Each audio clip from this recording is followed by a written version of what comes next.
Welcome to Samba Samba. Enjoy the video. You start by opening Settings and tapping Cellular Mobile Data. Once done, confirm Cellular is on so the phone can track usage. You'll see a list of apps under Cellular Data and a header showing current period usage. This is cumulative since the last reset. Make sure to scroll immediately. Some apps load more details after a moment. If you have eSIMs, pick the active line to view that line's data. This prevents mixing two plans' numbers. You now inspect the app-by-app breakdown to understand who's using your data. Scroll through the list. Each app shows cellular bytes used for the current period. Tap System Services at the bottom to view background and system-level usage, helpful to spot hidden drains.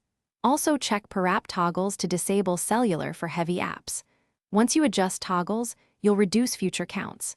Remember, Wi-Fi Assist may switch to cellular when Wi-Fi is weak, so watch that setting. To finish, reset your statistics at the start of a billing cycle so tracking matches your plan. Scroll down and tap Reset Statistics. You should also compare iPhone totals to your carrier's account to reconcile differences, because carriers count differently. If numbers don't align, toggle cellular off then on, restart the phone, and recheck.